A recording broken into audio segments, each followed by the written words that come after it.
Good morning, plus two comers. So the next topic of chapter 6 staffing is that we have done external recruitment and internal recruitment. Internal recruitment means that we are appointing the employees from like inside the organization with the help of, you can say, promotion or transfers. But external recruitment means that I am appointing the employees from outside. अब क्या क्या sources हैं, मैं कैसे appoint कर सकती हूँ workers को, लो स्किल्ड एम्प्लॉयज़ को या हाई स्किल्ड एम्प्लॉयज़ को या हाई लेवल एम्प्लॉयज़ को, वो सारे हम पढ़ेंगे. Again very important, specially case studies can come. Okay, so the first is direct recruitment. तो आपको ये नेम से समझ में आ रहा होगा कि जो आपने बहुत बार देखा होगा स्पेशली फैक्ट्रीज़ के बाहर वो लिख देते हैं एक गेट कीपर की ज़रूरत है, एक प्रेसमैन की ज़रूरत है. Pressman is not the iron man that you are, not iron man actually, press करने वाला नहीं, वो फैक्ट्रीज़ में एक पर्सन होता है, इसका काम होता है. सो उसकी रिक्वायरमेंट है. या स्कूल्स के बाहर शायद में भी लिखा हो कहीं पे एक पियन की ज़रूरत है, ठीक है, एक काम करने वाले लड़की की ज़रूरत है. तो ये मोस्टली लो स्किल्ड जो वर्कर्स होते हैं उनके लिए यूज़ किया जाता है ये. अगर कोई जॉब पोजीशन वेकेंट है, वेकेंट मीन्स खाली, तो जो लोग उसमें इंटरेस्टेड होते हैं वो इंटरव्यू के लिए जाते हैं. इंटरव्यू तो यहाँ पे लिखा है, एक्चुअल में उनका कुछ खास इंटरव्यू नहीं होता, मीन्स बहुत इन्फॉर्मल सा इंटरव्यू होता है उनका कि वो पूछ लेंगे पहले कहाँ काम किया, ये काम करके दिखाओ. It's just that. Okay, next is casual callers. अब कैजुअल कॉलर्स में क्या है, wait. Okay, so casual callers में मैंने आपको पहले भी बताया है कि जैसे चाहे स्कूल हो या कोई भी हो, एक एप्लीकेशन फ़ाइल रखी जाती है. तो उसमें क्या होता है कि जितने भी रिज्यूमेज़ हैं मेरे पास पहुंच जाते हैं, ठीक है. तो कई बार ये भी होता है कि जो लोग नहीं अपॉइंट हुए तो उनकी भी जो एप्लीकेशंस होती हैं वो उस फाइल में ऐड होती जाती हैं. In case I need somebody, तो पहले मैं कुछ एडवर्टाइजमेंट करने से पहले what I can do, I can just search that application file. हो सकता है उसमें कोई ऐसा रिज्यूमे हो जो मेरी रिक्वायरमेंट को सूट करता हो, मैच करता हो, and I can call that person directly. अगर नहीं तो obviously I have to call again. Okay, तो जब भी जॉब वैकेंसी होती है तो जितने भी एम्प्लॉयज़ या वर्कर्स तो नहीं, मोस्टली एम्प्लॉयज़ वो वेटिंग लिस्ट में जो होते हैं उसमें से अपॉइंट किए जा सकते हैं. They can be called for the interview. So that is known as casual callers. Okay, next is advertising. तो ये तो आप सबको पता होगा कि सबसे कॉमन है, सबसे पॉपुलर मेथड है कि अगर कोई जॉब पोजीशन कोई वेकेंट है तो उसके लिए हम क्या कर सकते हैं, we can go for advertising. अब यहाँ पे क्या है, जैसे अकाउंटेंट है. अब अकाउंटेंट अगर आपने देखा हो किसी अकाउंटेंट की ज़रूरत है तो उसकी जो एडवर्टाइजमेंट होती है that we give in chartered accountant journals. What are journals? Journals एक जैसे इंडिया टुडे की एक बुकलेट आती थी. ओके, जैसे मैगज़ीन होती है, मैगज़ीन जैसे, नॉट मैगज़ीन, मैगज़ीन जैसे जर्नल्स होते हैं. तो सीए वालों के भी जर्नल्स होते हैं जो प्रॉपर बहुत मतलब is just maximum 10 pages booklet होती है जहाँ पे सारा कुछ बताया होता है. तो वहाँ पे हम just fill this requirement that we need some chartered accountant. Okay, लेकिन जो लो रैंक जॉब्स हैं उसके लिए हम लोकल रीजनल न्यूज़पेपर में दे सकते हैं. जैसे हमारा यहाँ पे पंजाबी की न्यूज़पेपर में हम कोई भी एडवर्टीज़मेंट दे सकते हैं. लेकिन अगर हमें कोई हाई स्किल्ड पोजीशन का कोई पर्सन चाहिए, ओके, तो उसको हम नेशनल लेवल रिप्यूटेड न्यूज़पेपर में देते. जैसे ट्रिब्यून है, हिंदू है, हिंदुस्तान टाइम्स है, ठीक है. तो जितने भी जैसे लेक्चरर्स के लिए या जो टॉप स्कूल्स होते हैं, ठीक है, उसमें जो रिक्वायरमेंट्स आती हैं वो उस न्यूज़पेपर में आ जाती हैं. So write the examples also if they ask you. Next is employment exchanges. So employment exchanges and placement agencies they are very much interrelated. कुछ ज़्यादा डिफरेंस नहीं है. तो अब गवर्नमेंट एक्सचेंजेस में, ओके वेट, तो you have to remember this word government. Okay, and in placement you have to remember the word, okay, just a second, government, and here you have to remember the word private. Okay, sorry for the spelling. Okay, so government जो employment exchanges होती हैं वो क्या होता है, मतलब government ने बनाई होती हैं, गवर्नमेंट की तरफ से होती हैं. तो they act as a middle man, किसके बीच में, जिनको जॉब चाहिए और जिन ऑर्गेनाइजेशंस में वेकेंट जॉब पोजीशंस होती हैं उनको. अब जो ढूंढ रहे हैं जॉब, सपोज करो आप ढूंढ रहे हो सब जॉब, तो जो भी आपका बायोडाटा है, मीन्स आपका जो रिज्यूमे है, जो भी आपकी डिटेल्स हैं, वो आप उसके पास सब सबमिट कर देते हो, किसके पास, एम्प्लॉयमेंट एक्सचेंज के पास। फिर जब भी ऑर्गेनाइजेशंस को किसी एम्प्लॉय की ज़रूरत होती है, तो they can approach this employment exchange, और वो वहाँ पे चेक कर लेते हैं, जो भी सूटेबल कैंडिडेट होता है वो उसको भेज देते हैं। ठीक है, तो ये गवर्नमेंट की तरफ से चार्ज करते होंगे, पर इतना नहीं। लेकिन जो प्लेसमेंट एजेंसीज हैं या मैनेजमेंट कंसल्टेंट्स हैं, ये नेशन वाइड सर्विस देते हैं। इनका भी सेम काम है, मैचिंग डिमांड विद सप्लाई, मतलब जिसको जॉब रिक्वायरमेंट है और जिसने डिटेल्स दी हैं उसको मैच करके उन्होंने सप्लाई करने होते हैं वो person at the right place. तो वो ऑब्वियसली, क्योंकि ये वैसे भी प्राइवेट है, तो वो अपनी अच्छी खासी फीस इसके लिए चार्ज करते हैं। ओके, ये प्राइवेट इंटरप्राइजेज चलाते हैं, लेकिन जो एम्प्लॉयमेंट एक्सचेंजेस है वो गवर्नमेंट। तो जितने भी गवर्नमेंट ऑफिसेज हैं ना, वो तो स्पेशली उनके लिए तो मैंडेटरी है कि वो अगर कोई जॉब पोजीशन वेकेंट है तो they have to give the notification there. Okay, private के लिए उनकी मर्ज़ी है, वो चाहे तो एम्प्लॉयमेंट एक्सचेंज में they can contact, otherwise it is their wish. Clear. Next is campus recruitment. ये बड़ी इंटरेस्टिंग है और ये होता भी है, आज भी होता है ये। तो specially engineers, I have told you once maybe, my friend she studied electronic engineering from south, and engineering colleges में क्या होता है कि बिफोर द फाइनल एग्ज़ाम्स उनकी रिक्रूटमेंट कैसे होती है कि द एक्सपर्ट्स का, दे टेक द इंटरव्यू, मतलब फाइनल एग्ज़ाम्स अभी नहीं हुए but they take the interview, और उसमें से अगर आप उनकी रिक्वायरमेंट को पूरा करते हो, they select you. So my friend has been selected for the IBM। अब ये सोचो कि पेपर भी लास्ट वाला अभी क्लियर होना था कि नहीं होना था, that is a separate issue, but just because of her confidence, her skills, her communication, she was selected in IBM, the multinational company. और देखो, उसको जाना नहीं पड़ा कहीं पे जॉब सर्च करने के लिए, खुद वो लोग आए। ठीक है, तो ऐसे बहुत यूनिवर्सिटीज़ में होता है, कॉलेजेस में ऐसे होता है। तो स्पेशली क्या है, इसमें फ्रेश ग्रेजुएट्स मिलते हैं, फ्रेश टैलेंट अगर हमें चाहिए, क्योंकि उनको लगता है कि इनको हम अपनी तरफ से मोल्ड कर सकते हैं। This is not only the reason, is just that कि फ्रेश टैलेंट है, उनके पास न्यू टेक्नोलॉजिकल इन्फॉर्मेशन होती है जो कि वो यूज़ कर सकते हैं। तो हर एम्प्लॉयज़ पे जितने भी ऑर्गेनाइजेशंस होते हैं उनको ऐसे लोग चाहिए होते हैं। Next is recommendation from present employees. Okay, तो suppose you people are employees. Okay, तो एक जॉब वेकेंट, पोजीशन वेकेंट है, तो मुझे हर्ष ने बोला कि मैम मेरे नोन में कोई पर्सन है, तो मैं उसको जानता हूँ एंड ऑल दैट। तो अब क्योंकि हर्ष की रेपुटेशन अच्छी है, वो काम बहुत अच्छा करता है, तो मैं ट्रस्ट कर सकती हूँ हर्ष पे, एंड उसके रिकमेंडेशन के बाद करने के बाद I can select that employ. लेकिन हाँ, अगर कुछ प्रॉब्लम होती है तो फिर मैं I can scold him also in a way, right? Okay. Labour contractors, तो ये भी बहुत कॉमन है। अब इसमें क्या होता है कि लेबर है तो याद रखना ये लेबर के लिए है। जितने भी जॉबर्स होते हैं, कॉन्ट्रैक्टर्स होते हैं, ये क्या है, जैसे मैं जॉबर हूँ, कॉन्ट्रैक्टर हूँ मैं। ठीक है, मैं क्या करती हूँ, जितने भी विलेजेस में लेबर है, ये जहाँ पे भी लेबर होती है, मैं उनके साथ कॉन्टैक्ट कर लेती हूँ। फिर अगर कहीं पे किसी फैक्ट्री साइट पे कहीं पे भी किसी भी वर्कर की ज़रूरत होती है, क्योंकि मोस्टली शॉर्ट नोटिस पे काम चलता है, क्योंकि मैं कांटेक्ट में हूँ, वो लोग मुझे कांटेक्ट करेंगे, मुझे पता है कि भी 10 वर्कर की ज़रूरत है, मैं वर्कर्स के साथ भी कांटेक्ट में हूँ, मैंने उनको बहुत शॉर्ट नोटिस पे वहाँ पे पहुँचा देना है। ठीक है, तो ऑब्वियसली इसके लिए मैं क्या चार्ज करूँगी, commission.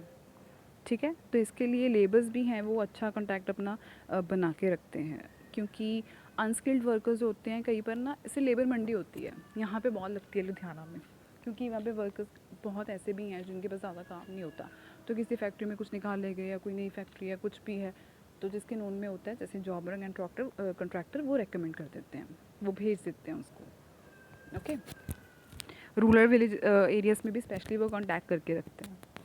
Next is advertising on television. बहुत सारी बार क्या होता है कि you have must seen on specially that news channels advertisement, specially colleges की, वो वहाँ पे शो कर देते हैं कि अगर कोई जॉब पोजीशन अगर वेकेंट हो तो वहाँ पे एडवर्टाइज़ कर देते हैं, ऑब्वियसली उसके भी चार्जेस लगते हैं।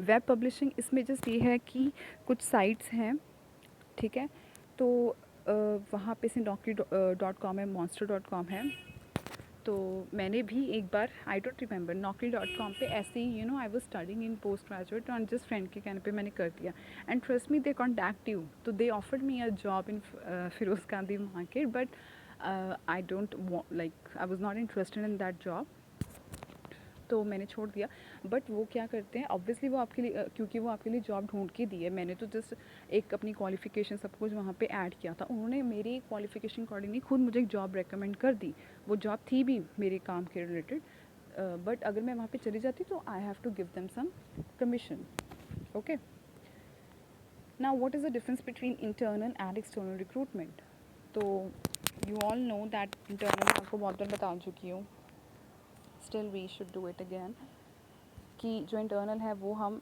अपने एग्जिस्टिंग स्टाफ को यूज़ कर रहे हैं लेकिन यहाँ से हम we are just filling the positions from outside क्योंकि अभी इनसाइड से ही है तो लेस टाइम कंज्यूमिंग होगा एंड दिस इज़ मोर क्योंकि कौन सा सोर्स आप चूज़ कर रहे हो उसके लिए कॉस्ट भी लगता है टाइम भी लगता है एनर्जी भी लगती है ठीक है ज़्यादा इकोनॉमिकल कौन है ऑब्वियसली कम पैसे इस पे लगते हैं कम टाइम इस पे लगता है इस पे ज़्यादा लगते हैं इवन तक कि इन न्यूज़पेपर्स एक छोटा सा block very small specially black and white उसके भी इतने ज़्यादा चार्जेस होते हैं ना तो कलर्ड के तो उससे भी ज़्यादा होते हैं क्वालिटी तो अगर आप you are selecting the employees from within the organisation तो there is less choice limited है तो क्वालिटी आप हो भी सकती है नहीं भी हो सकती है यहाँ पे वाइडर चॉइस है क्योंकि आपको लगता है वो बेस्ट क्वालिटी है ऑब्वियसली होती भी है बेस्ट क्वालिटी फ्रेश टैलेंट होता है या एक्सपर्ट्स होते हैं और मोरल अगर मैं इंटरनल करूँगी तो ऑब्वियसली उनको लगेगा कि भी अगर हम अच्छा काम करेंगे तो हमारी प्रमोशन होगी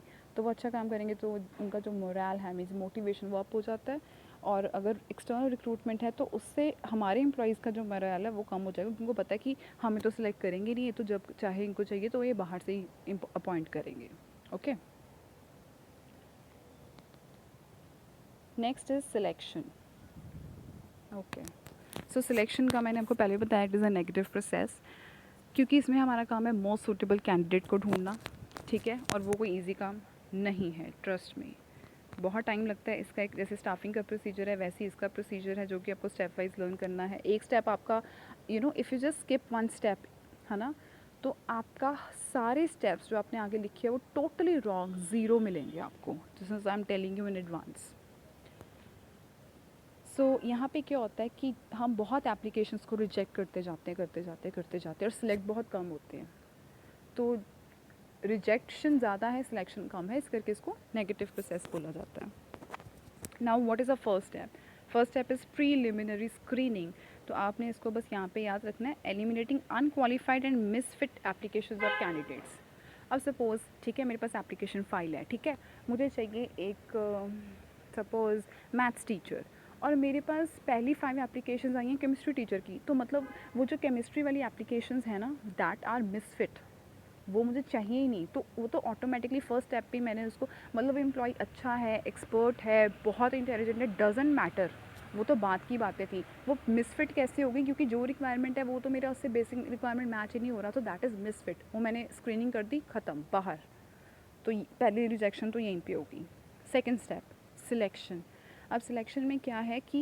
आई have to organise some test okay test क्यों है obviously to know the practical information or knowledge practical knowledge about the employees कि उनको कितना पता है अपनी फील्ड के बारे में नाउ देयर आर 5 टेस्ट तो ये जो 5 टेस्ट है मैं आपको बता देती हूँ इसमें इतना टेक्निकल मत जाना क्योंकि ये this is not very important लेकिन बेसिक मीनिंग आपको पता होना चाहिए इसका ठीक है तो अगर पेपर में आएगा तो इट विल बी जस्ट या तो कोटिंग आएगी या आपको basic as a objective type आएगा कि ये बताओ ये कौन सा टेस्ट है तो what first is intelligence test तो इंटेलिजेंस टेस्ट में क्या आता है कि एक पर्सन की वो जैसे एबिलिटी को जज करते हैं कि वो कैसे काम कर रहा है ठीक है इस पे आप किसी भी पर्सन को ले सकते हो क्योंकि आप एक यूनिवर्सिटी टीचर को भी ले सकते हो जो लेक्चरर है उसको भी ले सकते हो जब उसका टेस्ट होगा रिटन टेस्ट तो इससे उसकी क्या पता चलेगी intelligence okay next is aptitude test जब भी आएगा ओके तो 2 टेस्ट में आप कंफ्यूज होगे this one and this one. So aptitude में क्या है कि you have to find out the potential of learning new job. मतलब हमें ये चेक करना है कि हम नया काम कितनी जल्दी सीखते हो और कितने अच्छे से सीखते हो. लेकिन ट्रेड टेस्ट में क्या है, that I will be checking the sorry I will be checking the exist again I am sorry existing skill. Okay. Trade test में क्या है कि जो आपको आता है ऑलरेडी, मैंने उसको चेक करना है कि आपको कितना अच्छे से आता है. एप्टीट्यूड में क्या है कि कोई आपको नया काम सिखाया जा रहा है, वो आप कितने अच्छे से करते हो. अब एप्टीट्यूड टेस्ट का एग्जांपल सुनो. जैसे फायर फाइटर्स होते हैं, ठीक है, या पुलिस इंस्पेक्टर्स होते हैं, जो पुलिस में होते हैं लोग. आपको क्या लगता है कि सिर्फ उनकी बेसिक नॉलेज को देख के उनको रख लिया जाता है? नो. उनकी फ़िज़िकल एबिलिटीज़ को चेक किया जाता है कि वो एक्चुअल में पुलिस का जो काम है, जो उनकी ट्रेनिंग होती है, आपने देखी है कि उनको क्या क्या करना पड़ता है. या इवन इन आर्मी, या इवन तक पायलट्स की, कि क्या ये चीज़ एक्चुअल में वो कर लेंगे अगर इनको कोई नया चीज़ उसके रिलेटेड सिखाया जाए. सो दैट इज़ एप्टीट्यूड. और एप्टीट्यूड बहुत डेप्थ एक कंसेप्ट है, उसमें बहुत सारे अगेन फर्दर टेस्ट होते हैं, रीजनिंग के बहुत कुछ होता है उसमें, ठीक है. तो that is all about your aptitude test, कि आप कोई न्यू स्किल कितने अच्छे से सीख पा रहे हो. नहीं कर पा रहे हो तो sorry, they are not going to appoint you. Okay. Bookish knowledge जितनी मर्ज़ी कर लेना, बाकी स्किल्स भी बहुत ज़रूरी होते हैं. Okay. Personality test. Personality test में हम बेसिकली ये चेक करते हैं ह्यूमन बिहेवियर, ठीक है. पर्सनालिटी का यहाँ पे आपने सोचना है कि ह्यूमन बिहेवियर से आपने रिलेट करना है. जैसे सपोज़ अगर मैं नर्सेस को अपॉइंट कर रही हूँ, तो मैं उनका पर्सनालिटी टेस्ट करूँगी. मैं ये देखूँगी कोई भी पेशेंट है वो उसके साथ कैसे बिहेव कर रहे हैं, वो उनके इमोशंस को समझ पा रहे हैं या नहीं समझ पा रहे हैं, उनका बिहेवियर कैसा है, ठीक है. अगर वो जस्ट अ सेकेंड. ओके. ठीक है. तो अगर वो अच्छे से काम नहीं करेंगे, तो उसमें अगर ये फ़ेल हो गए, इट मीन्स वो अपने पर्सनालिटी टेस्ट में फ़ेल हो गए. मीन्स अगर कोई पर्सन दूसरों की सफरिंग को नहीं समझ पा रहा, तो वो एक अच्छा नर्स या अच्छा डॉक्टर नहीं हो सकता. अगर कोई पर्सन अच्छे से दूसरों के साथ मिक्सअप नहीं हो पा रहा, इट मीन्स वो गुड सेल्समैन कभी नहीं हो सकता. तो ये पर्सनैलिटी टेस्ट एक तरीका होता है चेक करने के लिए. Okay. Next we have trade test. Okay. Trade means existing skills, ठीक है. सपोज़ आप कंप्यूटर ऑपरेटर हो, तो मैं आपको ये पूछ लूँ वहाँ पे कि इसको चला के दिखाओ कंप्यूटर को, या उसमें कोई चीज़ बोल दूँ कि ये वाली चीज़ मुझे चला के दिखाओ, जस्ट टू नो कि उसने जो जो वो कह रहा है, क्या उसको उसके रिलेटेड जो उसकी एबिलिटीज़ है वो उसको आती. कुछ नया नहीं कह रही हूँ, जो वो कह रहा है, जो उसने सीखा है, सिर्फ वही चेक कर रही हूँ, ठीक है. Next is interest test. Interest test जो है ना, वो आप इतना नहीं कह सकते कि यूज़ होता है. क्यों, कैसे यूज़ होता भी है, सुनो कैसे. इंटरेस्ट टेस्ट आपके इंटरेस्ट को चेक करने के लिए होता है. ओके. कैसे, जैसे सपोज़ एक इंसान को बहुत पसंद है पेंट करना, लेकिन ज़रूरी नहीं है कि वो पेंटिंग में उतना अच्छा हो. एक इंसान को बहुत पसंद है डांस करना, इतनी उसका इंटरेस्ट है डांस में, लेकिन इसका मतलब ये नहीं कि वो बहुत अच्छा डांसर हो. तो ये टेस्ट सिर्फ इसलिए होता है कि हम चेक कर पाएँ कि हमारे इंटरेस्ट किस में, हम श्योर हो जाएँ. मतलब एक लिस्ट होती है, उसमें 2 ऑप्शंस होते हैं, हमें चेक करना होता है कि ये कौन सा ट्रेट हमारे साथ मैच करता है, दिस वन और दिस वन. तो जो ज़्यादा ट्रेट्स हमसे मैच करते हैं, उससे हमें हमारा इंटरेस्ट पता चल जाता है. लेकिन इसके साथ साथ ये काफ़ी नहीं है, क्योंकि अगर मैं पेंटर बनना चाहती हूँ या डांसर बनना चाहती हूँ, तो क्योंकि पसंद है, but if I am not good at it, तो वो मेरा पर्पस सर्व नहीं करेगा. मुझे उसके साथ ट्रेड टेस्ट देना पड़ेगा, पर्सनैलिटी टेस्ट देना पड़ेगा, फिर जाके मैं कह सकती हूँ कि हाँ 100% वो जो पर्सन है वो रेडी फॉर द जॉब है, right person at the right time at the right place. Okay. So these are 5 types of test. Intelligence, ठीक है, आपको एक लिस्ट दी जाती है, आपको आपकी नॉलेज चेक करते हैं. एप्टीट्यूड में मैंने आपको बता दिया, वो आपका न्यू स्किल चेक करते हैं. पर्सनैलिटी में वो आपका ह्यूमन बिहेवियर चेक करते हैं दूसरों के साथ. ट्रेड टेस्ट में जो आपकी एग्जिस्टिंग एबिलिटीज़ हैं, जो आपको खुद आता है, मैं वो चेक करूँगी. एंड इंटरेस्ट में आपका इंटरेस्ट चेक किया जाता है कि किन किन फील्ड में आपको इंटरेस्ट है, ठीक है. जैसे आप स्टूडेंट्स हो, अब आर्ट्स लेना है, कॉमर्स लेना है, साइंस लेना है, नॉन मेडिकल या मेडिकल, तो आप एक इंटरेस्ट टेस्ट के लिए जा सकते थे जो सब इन सब्जेक्ट्स के रिलेटेड होता. तो आपको खुद पता चल जाता है एंड में, जब आप टिक करते कि ज़्यादा ऑप्शंस किस में गए हैं. तो अगर आपने कॉमर्स किया तो माइट भी मोस्टली ऑप्शंस जो कॉमर्स रिलेटेड होंगे आपने वो टिक किए होंगे, जिससे हमें ये पता चलता है कि आपका जो इंटरेस्ट है वो ज़्यादा कॉमर्स में है। ओके, सो ये टेस्ट हो गया, चलो जी टेस्ट ले लिया। अब एम्प्लॉयमेंट इंटरव्यू, अब बात आती है टेस्ट पर्सन ने क्वालिफाई कर लिया है, now I am going to call that person for the interview. ठीक है, interview is always done by panel of experts, especially if the organization is very good, if the organization is a very high level top organizations, उतने ज़्यादा high quality के experts होंगे। ठीक है, they will be asking the question from the candidate, ताकि वो they can check that about whether the candidate is actually having knowledge, practical knowledge, or uh, knowledge to his subject or his work or not, right? At the same time they will also be checking the confidence also, क्योंकि confidence and communication ये इतना important है, I cannot even tell you in words। क्योंकि अगर आप topper हो, अगर आप you are very skilled, you can be an expert one time at one time of your life, but if you are not confident, if you cannot communicate well, sorry, आपकी कोई need ही नहीं है उस organisation में, right? At the same time जो candidate है वो अपनी क्वेरीज पूछ सकता है regarding the time, regarding the work, regarding the salaries, it can be anything, right? Next is checking references and background. तो यहाँ पे क्या होता है कि जो एप्लीकेशन फॉर्म होता है उसमें रेफरेंसेस का एक कॉलम होता है, और जो कैंडिडेट है वो मतलब ओके, तो यहाँ पे चेक किया जाता है कि जिसके रेफरेंस पे वो आया है। ओके, सपोज़ मैंने किसी को रेफ़र किया, जैसे मैंने अभी हर्ष का एग्जांपल लिया था, तो इससे भी पता चल जाता है कि ये कैंडिडेट किस तरह का हो सकता है। ठीक है, अगर कोई सपोज़ कोई किसी ऐसे एम्प्लॉई ने रेकमेंड किया जो कि खुद कभी काम ढंग से नहीं करता या टाइम पे नहीं करता, तो आपको लगता है उसका एक गुड इंप्रेशन पड़ेगा मेरे सामने, मैं कहूँगी इसको तो ए पर्सन ने अपॉइंट किया है, वो ए पर्सन तो खुद भी काम टाइम पे नहीं करता, तो ये भी उसके जैसा ही होगा। ओके, तो ये चीज़ होती है। तो कुछ आपका बैकग्राउंड चेक करते हैं कि आपने पहले कहाँ काम किया, आपने क्यों छोड़ा, अगर छोड़ा, ठीक है, वो चेक करते हैं कि कुछ फ्रॉड केसेस तो नहीं थे, just to be sure. Next is selection decision.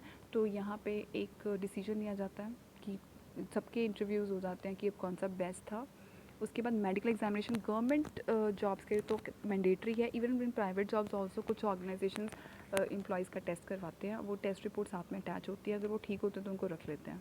Okay, और ये मोस्टली इसीलिए होता है कि अगर वो बीमार होगा तो obviously they will take so many leaves, ultimately work will be affected, वो हम नहीं चाहते, स्टेबिलिटी चाहते हैं हम, तो इस करके ये कराया जाता है। Next is job offer. तो जो लोग the people who like they are able to clear the medical test, तो उनको जॉब ऑफ़र दिया जाता है, letter of appointment. So whenever you will go to any for any job, हमेशा letter of appointment मांगना, because वो एक proof होता है कि आपको इस ऑर्गेनाइजेशन ने इस टाइम पे ये सब जॉब दी थी। नहीं होगा तो वो कुछ आपको कभी भी निकाल सकते हैं, because you don't have any letter of appointment, right? तो उस पर सब कुछ लिखा होता है, आपकी टर्म्स एंड कंडीशंस, जॉब की डेट ऑफ ज्वाइनिंग, सब कुछ। उसके बाद कुछ टाइम दिया जाता है जिसके बाद एम्प्लॉय को ज्वाइन करना होता है। Next is contract of employment. यहाँ पे हम साइन करते हैं, जैसे एक्टर एक्ट्रेसेस करते हैं कि इस प्रोडक्शन हाउस के साथ हमारा 3 इयर्स का कॉन्ट्रैक्ट है, मैं इस प्रोडक्शन हाउस को नहीं छोड़ सकती, मतलब मैं किसी और प्रोडक्शन हाउस की मूवी नहीं साइन कर सकती।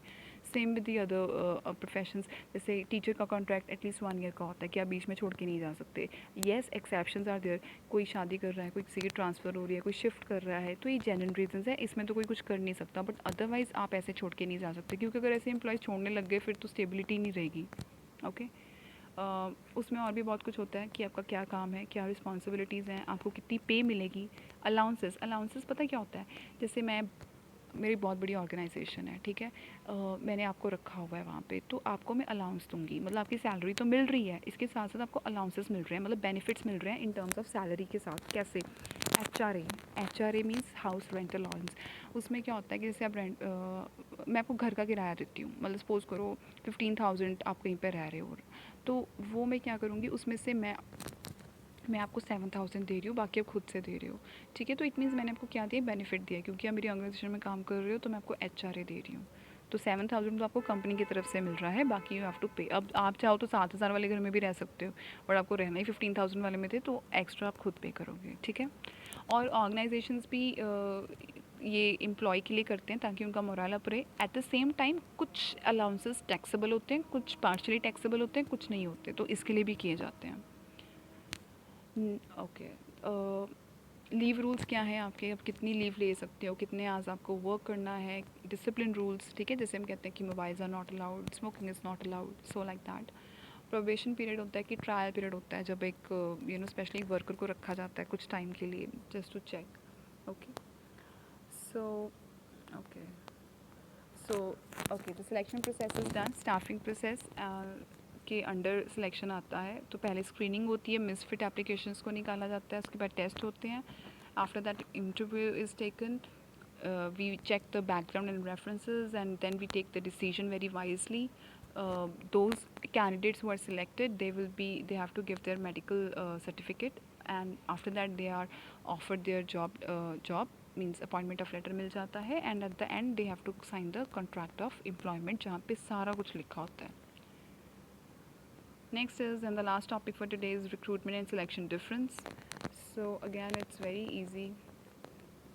ओके, रिवाइज ही कर लेते हैं। तो recruitment means that you have to search the employees suitable candidates. यहाँ पे होता है कि आपने स्क्रीनिंग करनी है, आपने रिजेक्शन करी जानी है, एट द एंड आपको सबसे सूटेबल कैंडिडेट्स चाहिए। स्टेज 2 में क्या है कि जो रिक्रूटमेंट है वो कहाँ से आता है, कहाँ से ओरिजिनेट हुआ है, स्टाफिंग से। पर जो सिलेक्शन है वो जहाँ पे रिक्रूटमेंट ख़त्म होती है उसके बाद क्या स्टार्ट होता है, सिलेक्शन। नेचर क्या है, ये पॉजिटिव है, नेगेटिव है, now I am not going to tell you, I have already told you so many times. Contract of service, तो रिक्रूटमेंट में कोई कंट्रैक्चुअल रिलेशन आप नहीं बना रहे हो, लेकिन जब आप सिलेक्ट करते हो किसी भी एम्प्लॉय को तो एक रिलेशन बन जाता है एम्प्लॉयर और एम्प्लॉय का विद द ऑर्गेनाइजेशन, और वो हमेशा कॉन्ट्रैक्ट के बेसिस पे ही होती है, कॉन्ट्रैक्ट साइन करवाया जाता है, ठीक है। So the topic is quite easy, but you need to practise the case studies as much as you can. देखने में ईजी लग रहा होगा, पर जब केस स्टडीज़ आएंगी तब नहीं लगेगा। Okay, so practice the case studies, and if you have any problem, do ask me. Thank you.